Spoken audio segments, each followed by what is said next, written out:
G'day, I'm Paul. The hybrid SUV space, it's heating up, and while there is a hybrid version of the Sorento coming, this one here is the plug-in hybrid. And the difference between a plug-in hybrid and a closed-circuit hybrid is that you can charge a plug-in hybrid from the wall, whereas with a closed circuit you can't. Now, this is only available in one specification in Australia, and it is priced from, he's sitting down, just under $82,000 drive away. That is a big old chunk of money. This competes with things like the Mitsubishi Outlander PHEV and the Volvo XC90 PHEV, and the reason I call those two out is because they are both available, or the new Outlander will be available with 7 seats, and so is this. So they're kind of unique in the segment in that regard. Today we're going to do a detailed review of this car. If you do want to skip ahead to other parts of the review, you can use those time codes up on the screen there, or if you're on YouTube, you can scroll down and use the chapters below. And if you haven't done so already, subscribe to our channel and press the bell icon. You can then find out every single time we drive a brand new car. Now, before we get into the exterior, this is literally the windiest place on earth at the moment, so we've had to bury my microphone, so the audio is going to sound a bit funny. You've got 7 external colours to pick from. All but white is an additional $695. Now, in terms of visuals, this looks the same as the top spec diesel. There is one exception though, and it's out the back. I'll show you that in a second. Down the front here, this is the first Sorento in Australia to have the new logo, and I reckon that logo looks really cool. It is so much more hip than Kia's old logo. Kia's old logo looks like it belonged on their cars 15 years ago. This looks like it suits the brand a whole lot more. I've said before in our last Sorento review that I think the design of the Sorento is really resolved. I love the fact that they've just gone minimalistic but stylish. So you've got these elements up the front here, you've got these brushed chrome strips around the grille, LED daytime running lights, and it is just a design that looks a whole lot more European than it does Korean in a sense. It looks a whole lot more like a BMW or a Mercedes than it does a Korean car, so that's a positive thing. Over here you've got a set of LED headlights. These work really well at night time with an LED high beam as well, so you're getting some really great projection down the road there.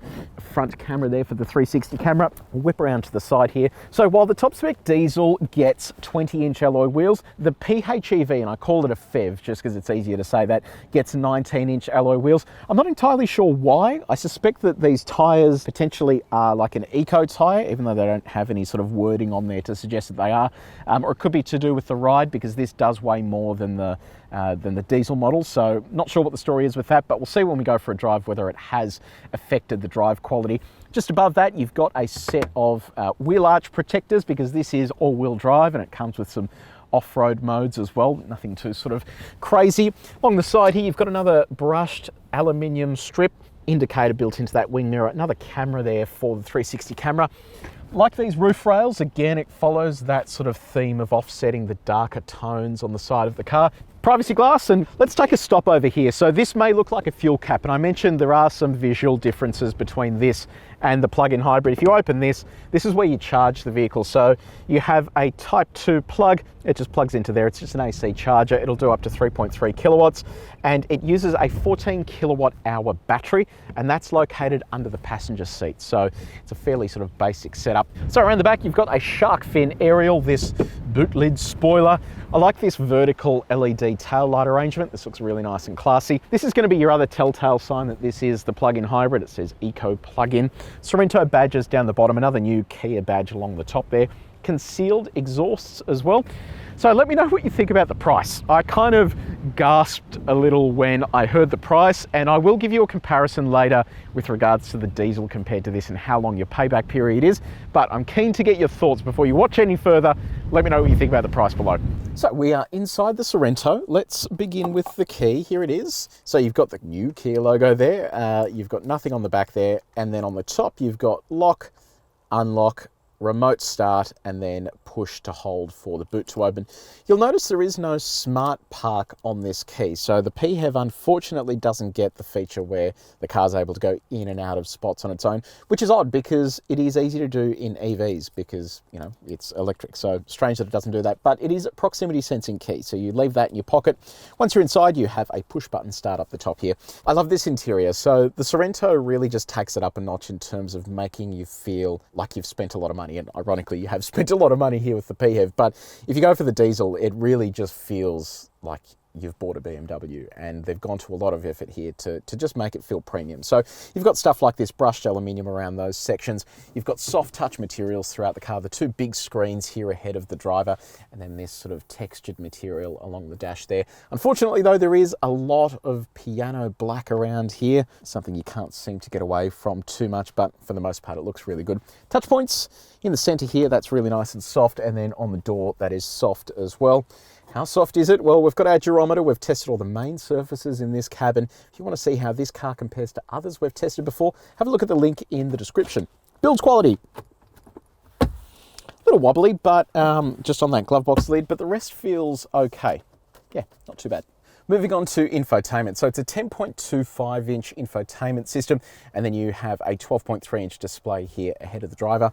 Run you through this first. So you have shortcut buttons along the side there. You also have a profile selection menu up the top.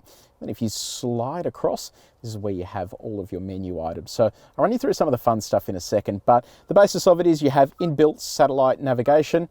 It's a decent system. I like here as well with satellite navigation on the PHEV, you have your battery and then also where the nearest charging station is, and then you can search them as part of your destination as well. So that's a pretty handy feature there. It means that you won't ever be too far away from a charger, or at least you'll know exactly where they are. If we jump back over to the home menu, radio, you have AM, FM, DAB plus digital radio, and it's all plumbed through a 12 speaker Bose branded sound system. It's a cracker of a sound system, and it's pretty impressive that that comes standard here in the top spec. You don't have to pay any extra for it, so a decent setup there. You'll notice over here, because this is the PHEV, you have the PHEV menu, and this is where you can set some of your charge management, and also when you want charging to start. You can also see energy flows while you're driving to see exactly what is powering the vehicle. In terms of smartphone mirroring, you have Apple CarPlay and Android Auto. Both of those are wired. This is what Android Auto looks like. So not a full screen integration, unfortunately, but it is pretty quick and snappy there in terms of its responses. And this is what Apple CarPlay looks like. So full screen integration, that is super sharp and very quick as well. Yes, I promise I will get to my messages at some point. The other cool features you have here as well, voice memo, so you can record things while you're out on the road. Passenger talk, so if you do want to chat to your passengers in the third row, you hit this button and then it allows you to project your voice using a microphone up the front here to the third row so they can hear you a little clearer. I do like that feature.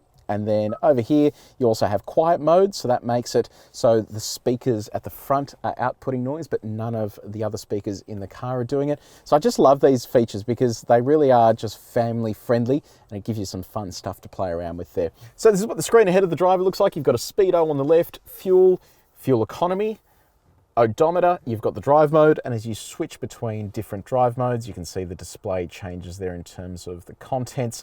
You can also customize the center of the display as well to give you a whole bunch of different features. So it is a good screen, nice and responsive, and I'll explain how all this stuff works later on when we go for a drive. Right, let's talk safety. So AEB, low and high speed, comes with pedestrian and cyclist detection. You've got blind spot monitoring built into the wing mirror, but this also has a blind spot camera.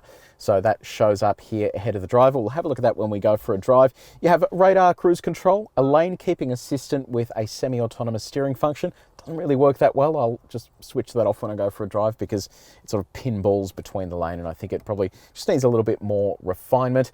You also have a junction assistant that prevents you from traveling across an intersection if there's another car coming. And you also have an exit assistant which prevents you from opening the door if there's another vehicle coming, or a pedestrian or a cyclist. The other good feature as well is a back seat reminder. So that will tell you if there are any kidlets in the back seat that you have forgotten about.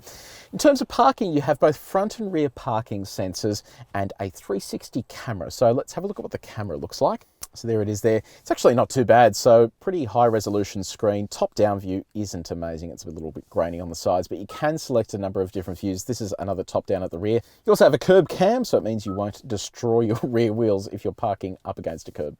Let's talk about practicality, and we'll start with your connectivity for the devices. So 2 USB ports down the front here for charging, and then you have a central one for charging and also for your smartphone mirroring. You've also got a wireless phone charging pad, which is a great addition. Now, where are you going to put your phone? So you can slot it down there on the wireless charging pad. You've also got another spot just next to it. Or alternatively, you can use your cup holders or this one here. There really are endless opportunities.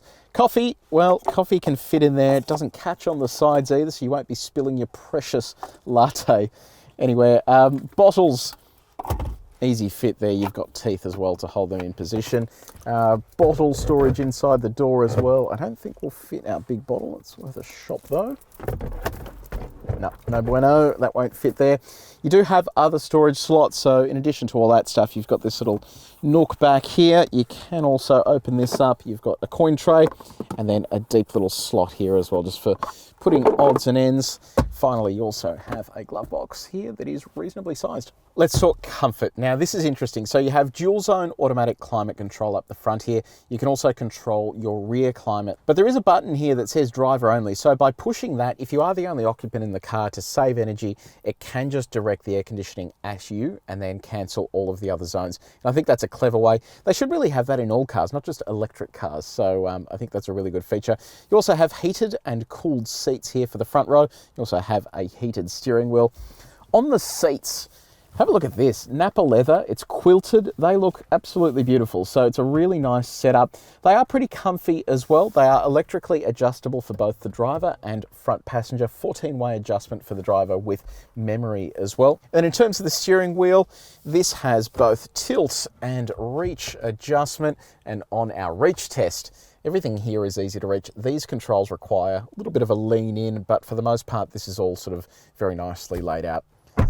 Second row of the Sorento. This is kind of my favorite place because as a kid, you've got so much cool stuff to play with here. So let's start off with room. Knee room is excellent. Toe room is reasonable. It's just a little short on toe room just there. Headroom is okay, despite the fact that you've got this giant panoramic roof there as well. In terms of the fun toys, you've got one USB port down here, a 12 volt just next to it, but you've also got USB built into the seats. You've got air vents as well to keep you nice and cool. You have the ability to move mum or dad's seat out of the way as well, which will probably get endlessly annoying for them. Matte pockets in the back of the seats are in fact dual tiered matte pockets. You've got your own blinds to keep prying eyes away. Heated seats for the two outboard seats. Then you have a center armrest here with 3 cup holders. So they sort of have 2 larger ones on the outside and then a small one there. And then you can also put this inside the door, but have a look at this. You can store it down there if you want, but you can also pop it up here, which I think is a much better location. And finally, you have ISOFIX points on your 2 outboard seats. Now, what about your third row? Let me show you how it works. So you can do 2 things here with the second row. It's a 60-40 split folding configuration. You can either drop the row exactly like that, or alternatively, you've got a button down here or a button at the top. One push of that just brings it forward and allows you to climb on in. Let me give that a shot. It's pretty tight climbing in here. You've kind of got to wedge yourself in as an adult. It really is more a kid's space, but I'll show you what it looks like. So you bring that back and then I'll click that into position. I'm pretty compromised in terms of space, so my knees are sort of wedged into there. Igor, do you want to move that row just forward slightly? So this row does move forward to accommodate a little bit of extra leg room, and you saw that I had a decent amount of knee room to start with. So if you do need to put adults in the back here, you can give them more room like we have here. I don't have a great deal of toe room and headroom is compromised, but as a kid, I think you would have plenty of room here. So you've got USB ports on either side. You've got a cup holder, little food holder, a handle to get yourself in a little easier. Then over on this side, you have your blower controls and you have another air vent here as well. And by the way, this is the sonar that detects if there are still passengers in your second row when that warning comes up. So let's have a look at the boot. We'll see how much room we have behind this third row. So one of the issues with these 3-row SUVs is space behind the third row. So it's a power tailgate. That one cranks up there. So you have a little under 200 litres of cargo space available here. Beneath this, you have a battery, a cargo net, and a jack with a couple of other bits and pieces, and then storage off to the sides as well. Under here, you have a full-size spare tyre. Let's see how much room there is there. So you can fit a laptop bag in, but I wonder if this fits. No, that won't close, so it's just not enough for a suitcase, unfortunately. You drop the third row, rather, by pushing that down like that. You can actually see as well, you've got top tether points on all of the seats, which is great news. This expands the space to a little over 600 litres, and this will give you an idea of how much room that is. So plenty of room for luggage and odds and ends, but you can expand the space to just under 2,000 litres just by pushing these 2 buttons here. So that makes that disappear, and you have pretty much a flat floor. So It's kind of like a SUV van type thing. So we have hit the road in the Sorento. Now, you will hear that, and that is the sound of silence, because right now we're driving on electric mode only. So it's set up in an interesting way. With a closed circuit hybrid, you don't really have the choice of when the petrol engine comes on. Some allow you to drive a short distance on electric only, but here in plug-in hybrids, because they have a much bigger battery, a 14 kilowatt hour battery in this case, it actually lets you just drive until the battery runs out on EV alone. So ahead of the driver there, you can see up the top there, it says EV when it is in EV mode, and there are a number of drive modes to choose from, but I'll run you through those a little bit later on. Under the bonnet, you have a combination of an electric motor and an internal combustion engine. The internal combustion engine is a 1.6 litre turbocharged 4-cylinder petrol engine. It makes 132 kilowatts of power and 265 newton meters of torque. So it's not the world's most powerful engine, but that's what they do with these plug-in hybrids. They make them with a very small and efficient petrol engine and then allow an electric motor to do all the heavy lifting. When I say heavy lifting, that means taking off from a standing start. I have explained before, like, it's like moving a box on carpet. It is hard to move initially, but once it's moving, it's far easier and requires less energy. Same story with a car. That's why hybrids and plug-in hybrids tend to take off on electric, because you're putting less strain, less fuel use on your internal combustion engine. Now, this is blinding me. I'm going to close this. There is also an electric motor. The electric motor makes 67 kilowatts of power and 304 newton meters of torque. Now, the interesting thing here is that the electric motor sits between the engine and the transmission. So it can act both on its own, but also in parallel with the internal combustion engine. And that means you get a combined power output of 195 kilowatts of power and 350 newton meters of torque. So it's a healthy amount. What does that feel like behind the wheel? Well, we're just jetting along on EV at the moment at about 60 k's an hour. I'll give this a little stab. Look, to be honest, it is very leisurely. Yeah, it's actually a little slower than I thought it was going to be. Let me try going from a slower speed and then accelerating from there. We'll drop it to about sort of 40 k's an hour. It's not too bad. Once you get stuck into it, it's okay, but it's not the quickest thing in the world, because the electric motor isn't huge like it is in a full EV. It really takes a little bit of time to wind up and get moving. Now, all of that is mated to a 6-speed automatic transmission. This is the interesting part. A lot of Toyota hybrid vehicles, or all of them, use some form of a CVT. That means when you are accelerating, you really don't feel any gear shifts or anything behind the wheel. Whereas here, because it does use a conventional transmission, you can feel the steps as it goes through the gears. It's not too bad. Some of the hybrids I have driven with normal gearboxes aren't good. This one is actually pretty good, and you don't notice those gear shifts as much. I'll quickly run you through this screen here ahead of the driver. So you can see here the tacho moves depending on what the car's doing. So if I use the brakes, it goes into its charge mode. You can see the amount of battery capacity you have remaining down the bottom there. And then if I give it a kick, it speeds over into power mode as the internal combustion engine switches on as well. So slightly different setup there to a standard Sorento. The other thing I'll mention as well is that this is all-wheel drive, so you do have a drive line that runs down the center of the car. It's not like the RAV4, which has an electric motor on the rear axle. So you do have that sort of slightly old school setup. So if you flick down to this menu, you can actually see where the torque's going. So as I lean onto the throttle, you'll see the torque changes depending on where it's required, and depending on which terrain mode you have selected, it's able to then bump torque to the rear axle and use the ESP to gradually lock wheels if required, if you're in a sort of quasi off-road situation. Let's point out the weight difference. It's over 100 kilos heavier than the top spec diesel. The issue that I've got with this, and just with PHEVs in general, and I think this is my engineering mind, we're adding extra weight, batteries, electric motor to this vehicle and retaining the internal combustion engine, which we're then making smaller. So it's less practical because you have a slightly smaller boot, you've got a pretty small engine for a vehicle this size, it's heavier, and then on top of that as well, you're going to have more items to service because you're throwing in an electric motor and those components as well. So I personally don't think they make sense. I would much rather just go for a hybrid, and that also comes down to cost as well. I did some sums based on $1.50 a litre for diesel and travelling 15,000 kilometres a year and charging at 25 cents per kilowatt hour. If you were just to use this on electric, compared to driving this as a top spec diesel, the price difference will take you around 24 years to pay back. Even worse, in Victoria here, where we have an EV tax that applies to PHEVs, you're looking at over 40 years worth of payback if you're just traveling 15,000 Ks a year and exclusively driving this on electricity. So look, I just don't see the logic in getting this car if you're wanting to save money, because it simply isn't there. So let's talk drive modes. You can switch between auto, hybrid mode, where it's using a mixture of both, or electric mode, where it simply uses your electric drivetrain entirely and doesn't activate the internal combustion engine until you go full throttle, and then it all sort of comes to life. So here's the interesting thing. Kia claims a combined fuel economy of 1.6 litres of fuel per 100 kilometres. We're currently sitting on 3 litres of fuel per 100 Ks. It is worth calling something out. You have a driving range of around 68 kilometres just on electricity alone. So that 14 kilowatt hour battery, when it's full, will get you 68 Ks. When it's in this auto driving mode, it decides when it should kick on the internal combustion engine and when it should use the electric motor. So if you are driving, let's say 20 Ks to work, you would just drive this on EV alone and you would never have to activate the internal combustion engine. But we've been on a longer distance drive now. It's about 150 Ks plus a little bit of this sportier driving, and the average has come out to 3 litres per 100 Ks, which is actually pretty good.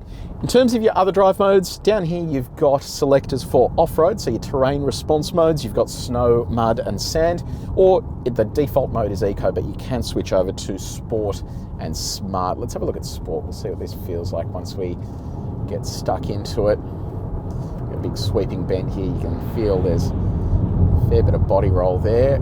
Yeah, you can really feel its weight. But look, it's okay. It's not the end of the world. Brake pedal feel is good. At low speeds, it can be devoid of feel a little bit, but you know, at higher speeds, you can certainly feel what's going on. Steering sort of lacks a bit of feel as well, but it's okay. Yeah, for an SUV, it does the job. Now, Kia doesn't have an official 0 to 100 time for the Sorento PHEV, but we've put it up against our stopwatch, and this is how it went.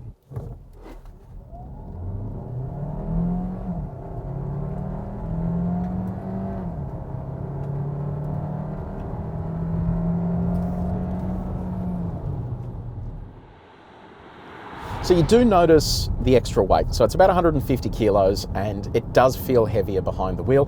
And as a result of that, it feels a little slower behind the wheel, but you do notice it as you're sort of navigating turns and stuff. It feels a little floatier. And that's also why they've gone with the smaller wheel size. So 19 inch instead of 20 inch. The ride is still comfortable, but it's not as comfortable as it is in the top spec GT diesel model.